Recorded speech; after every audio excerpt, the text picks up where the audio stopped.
Hello, I'm Pastor Mark Urlaub, Visitation Pastor at First Lutheran Church in Cedar Rapids, Iowa.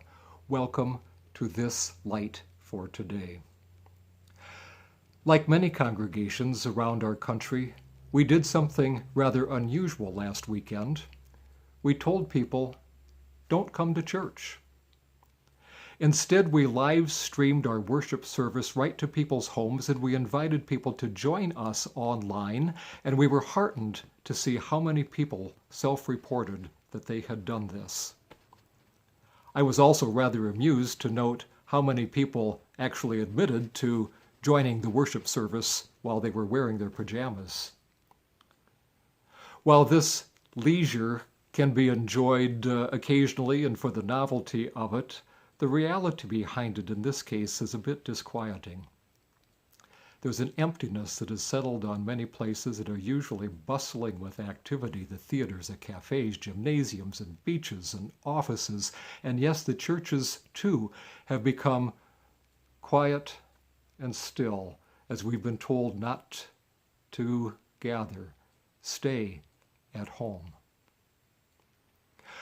Of course, a lot of people don't have the opportunity to be still. There are parents who are caring for children who are now at home from school for an unexpectedly long period of time. Business people are trying to figure out how to keep things going, and government officials are managing a crisis, and grocery stockers are working vigorously to keep green beans and toilet paper on the shelves, and the medical people are, in some cases, pushed to the limits, dealing with what is already and preparing for what may yet be.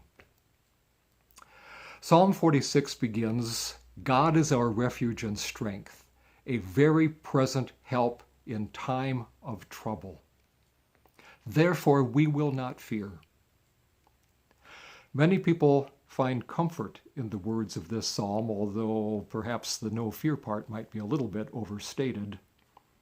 Later in this psalm is a statement, be still, and know that I am God. Be still, but don't just be still and know that I am God. Whether we find ourselves oddly still in the absence of normal activities or caught up in a feverish push to do what is now demanded of us, God offers us stillness that is the quiet and calm of knowing who God is, and trusting that God is not socially distancing us, but has promised to be present with us. May God be your refuge, your shelter, and your safe place, and the strength and the helper of your best efforts. Amen.